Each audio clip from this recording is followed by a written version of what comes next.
Hello student, स्वागत है आपका एक और नए वीडियो में।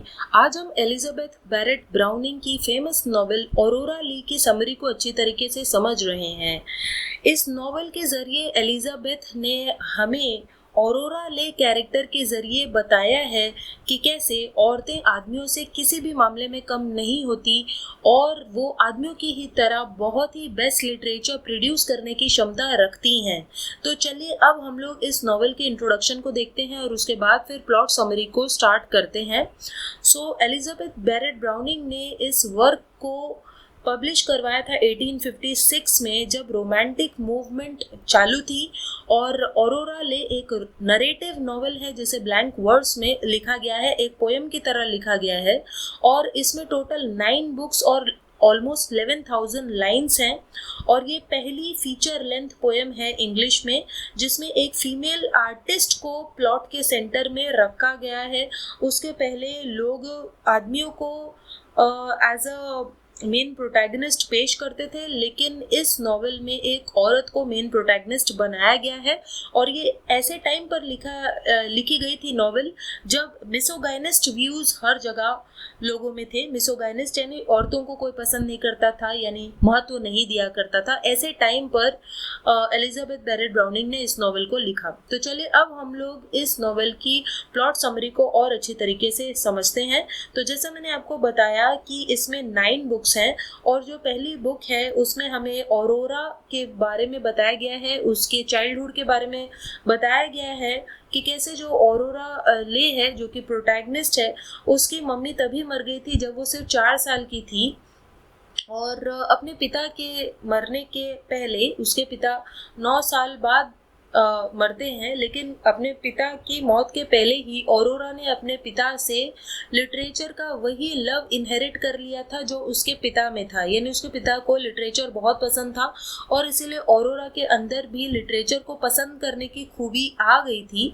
और अपने पिता के मरने के बाद उसे इंग्लैंड भेज दिया जाता है अपनी आंटी के साथ रहने के लिए। और उसकी जो आंटी का होमस्टेड है, घर है, उसे ले हॉल कहा गया है, जो कि जगह बनती है ऑरोरा ले के रहने की। वो वहीं पर रहने लगती है। Where her aspirations to become a writer prevail, और उसके मन में एक राइटर बनने की उम्मीद अभी भी बरकरार थी। घर के रूल्स बहुत ही ज़्यादा स्ट्रिक्ट थे और औरतों की एडुकेशन को लेकर स्टीरियोटिपिकल, यानी कि उस ज़माने में जो लोगों के व्यूज़ थे वही उस घर में भी थे कि औरतों को ज़्यादा पढ़ना लिखना नहीं चाहिए था। लेकिन फिर भी ऑरोरा के अंदर राइटर बनने की एक इच्छा थी। सेकेंड बुक जो है ऑरोरा के 20th बर्थडे पे शुरू होती है। और तब जो ऑरोरा का कज़न है रोमने ले, वो उसे प्रपोज करता है शादी करने के लिए। लेकिन ये जो रोमने ले है वो ये मानता था कि औरतों के अंदर काबिलियत ही नहीं होती कि वो अच्छा लिटरेचर प्रोड्यूस कर सकें।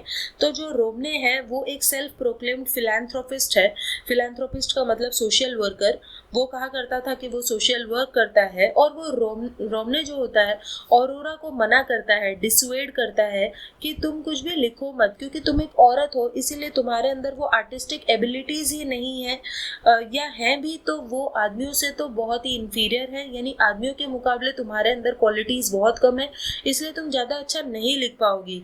लेकिन ऑरोरा जो है वो रोमने को रिजेक्ट करती है और कहती है कि तुम अपने सोशल वर्क में बहुत ज़्यादा प्री ऑक्यूपाइड हो और तुम मेरे लिए एक सूटेबल हस्बैंड नहीं रहोगे, और इसीलिए वो उसे रिजेक्ट कर देती है।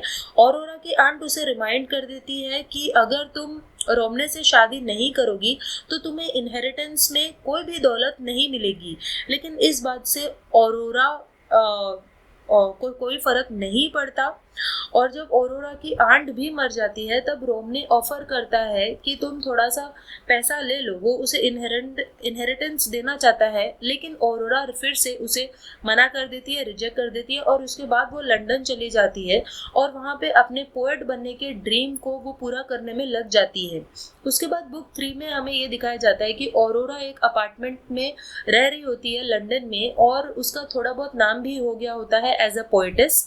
ऑल्दो शी रिमेन्स अनसेटिस्फाइड, लेकिन वो अभी भी अपने काम से अनसेटिस्फाइड थी। और एक दिन उसे लेडी वाल्डेमर नाम की एक औरत मिलने आती है। और वो ऑरोरा से कहती है कि तुम रोमने को जाकर मना करो, रोमने एक औरत से शादी करने वाला है जिसका नाम है मैरियन अर्ल, और अपने सोशल वर्क के काम में ही उसे वो औरत मिली थी मैरियन अर्ल, और अब वो उससे शादी करने वाला है, ऐसा लेडी वाल्डेमर ऑरोरा को बताती है। Unimpressed with Lady Valdemar, Aurora dismisses her request and sends the woman on her way. लेकिन इस बात से नाखुश होकर ऑरोरा उस औरत को, लेडी वॉल्डेमर को, वहां से जाने के लिए कहती है। वो कहती है मुझे कोई फर्क नहीं पड़ता कि रोमने किससे शादी कर रहा है। She then visits Marian and learns the story of her difficult upbringing. लेकिन उसके बाद ऑरोरा मैरियन से मिलने जाती है और तब उसे पता चलता है कि मैरियन का जो चाइल्डहुड था वो बहुत ही ज़्यादा डिफ़िकल्ट था, बुरा था, और हर जगह उसका सेक्सुअल एक्सप्लॉयटेशन हुआ और उसे ह्यूमन ट्रैफिकिंग में, यानी कि एक प्रोस्टिट्यूट बनाने के पूरे धंधे में लगा दिया गया था। बुक 4 में हम देख सकते हैं कि ऑरोरा जो है वो रोमने और मैरियन के फैसले को, यानी कि वो दोनों एक दूसरे से शादी करने वाले हैं, इस डिसीजन को वो ब्लेस करती है, यानी वो खुश होती है इस बात से, और दोनों कजिन्स एक दूसरे से बात भी करते हैं, ऑरोरा और रोमने। लेकिन अब ऑरोरा को ऐसे लगने लगता है कि उसे रोमने के लिए फीलिंग्स है, अपने कजिन रोमने के लिए उसके मन में फीलिंग्स है। और उसके बाद मैरियन जो है वो रोमने को अल्तार, यानी कि जब वो लोग शादी कर रहे होते हैं तो शादी के टाइम पे बीच में ही वो छोड़कर चली जाती है मैरियन रोमने को, और बाद में एक चिट्ठी लिखकर अपोलोजाइज करती है, यानी उसे सॉरी बोलती है और लिखती है कि मैं तुम्हारे लायक नहीं हूँ, तुम प्लीज़ मुझसे शादी करने के बारे में भूल जाओ। रोमने और ऑरोरा इन चीज़ों को डिस्कस करते हैं बाद में। उसके बाद हम देखते हैं बुक 5 में कि ऑरोरा अभी भी क्रिएटिवली काफ़ी फ्रस्ट्रेटेड है और जो मुकाम वो हासिल करना चाहती है वो उसे नहीं मिल पा रहा होता है, ना ही उसे पोएटिक इंस्पिरेशन मिल रही होती है और ना ही प्यार मिल रहा होता है। और अब पूरे 2 साल हो गए थे उसने रोमने को देखे हुए, पूरे 2 साल हो गए थे, 2 साल से रोमने को उसने नहीं देखा था। और उसके बाद फिर उसे खबर मिलती है, उसे ये पता चलता है कि रोमनी हैज़ ट्रांसफॉर्म ले hall into a house for people. उसे पता लगता है कि रोमनी ने अपने पूरे घर ले हॉल को गरीबों के लिए एक घर बना दिया है। He is also now engage to lady Waldemar, और उसने लेडी वाल्डेमर के साथ एंगेजमेंट भी कर ली है। और जब ऑरोरा को ये बात पता चलती है तो वो अपने आप से एक क्वेश्चन पूछती है कि क्या कभी रोमने ने मुझे पसंद किया भी था, या क्या मैरियन को पसंद किया था तो उसने लेडी वाल्डेमर से एंगेजमेंट क्यों कर ली। और ये सब सोचते हुए ऑरोरा फिर इटली चली जाती है। उसके बाद फिर वो पेरिस में रुकी होती है। जब हम बुक 6 की स्टार्ट में देखते हैं Aurora chances upon Marian Erle, तो तब बुक 6 में ऑरोरा मैरियन अर्ल से अचानक मिलती है, who now has a child. Marian Erle के पास अब एक बच्चा भी होता है। Rather than becoming pregnant by her own choice, however, Marian's child was conceived when Marian was raped. तो मैरियन बताती है कि कैसे उसका जो बच्चा है वो उसकी इच्छा से नहीं हुआ, उसका रेप हुआ था जिसके कारण मैरियन का बच्चा हुआ। Marian tells Aurora that Lady Valdemar made her believe that Romney didn't truly love her. और मैरियन ऑरोरा को बताती है कि कैसे लेडी वाल्डेमर ने बताया कि रोमनी उसे पसंद नहीं करता है। Lady Waldemar's made then accompanied Marian to France. उसके बाद लेडी वाल्डेमर की एक मेड थी, नौकरानी, जो मैरियन को फ्रांस ले गई और वहीं पर फ्रांस में मैरियन के साथ दुष्कर्म हुआ, ह्यूमन ट्रैफिकिंग हुई, और उसके बाद मैरियन ऐसी सिचुएशन में फंस गई जहाँ पे उसे पेमेंट के बदले सेक्सुअल सर्विसेज लोगों को देने पड़े, और इसीलिए उसका रेप वगैरह हो गया और वो प्रेग्नेंट हो गई और उसका बच्चा हो गया। उसके बाद फिर बुक 7 में मैरियन अपनी टेल को कंटिन्यू करते हुए बताती है कि बहुत ही ख़राब सर्कमस्टेंसेस में उसके बच्चे का जन्म हुआ, लेकिन फिर भी वो अपने बच्चे से बहुत प्यार करती है। मैरियन, उसका बच्चा और ऑरोरा ये दोनों इटली के लिए निकलते हैं, और ऑरोरा बाद में एक गुस्सा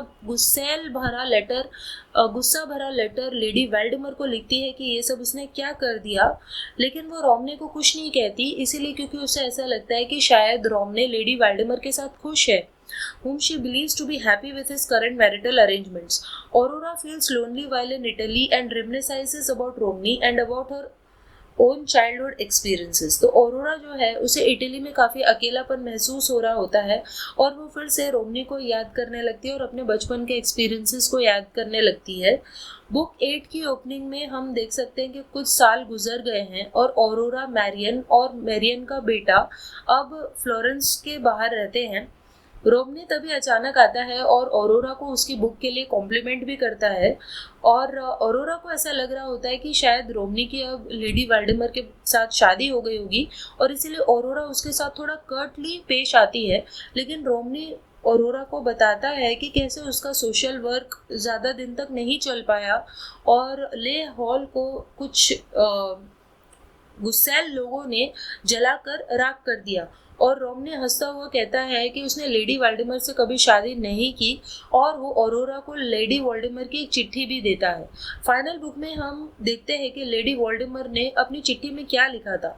उसने अपने एक्शंस के लिए अपने आप को डिफेंड करते हुए कहा कि वो मैरियन को कभी चोट नहीं पहुंचाना चाहती थी, लेकिन उसे ऐसा लगा कि रोमने ऑरोरा को पसंद करता है और इसीलिए उसने मैरियन को वो चिट्ठी लिखी थी जिसमें उसने लिखा था कि शायद वो जो मैरियन को रोमने पसंद नहीं करता, ऐसा उसने इसलिए कहा था।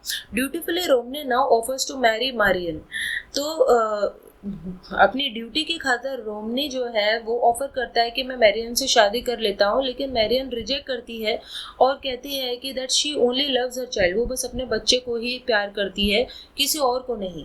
और इसीलिए रोमने और ऑरोरा एक दूसरे को माफ़ कर देते हैं अपने पास मिसअंडरस्टैंडिंग्स के लिए। और फाइनली वो लोग एक दूसरे को ये भी प्रोफेस करते हैं कि वो एक दूसरे को पसंद करते हैं, लव करते हैं। और फाइनली ये जो नॉवेल है पोएम वाली वो कंक्लूड हो जाती है, जहाँ पे हम देखते हैं कि वो लोग अपने सुनहरे भविष्य की कामना कर रहे होते हैं। तो शायद आखिरकार वो दोनों एक दूसरे से शादी करने के लिए तैयार हो गए थे। और यहीं पर ये जो 9 बुक्स है उसकी समरी खत्म हो जाती है। आई होप आपको ये समझ में आई होगी। सो चलिए हम मिलते हैं नेक्स्ट वीडियो में, तब तक के लिए बाय।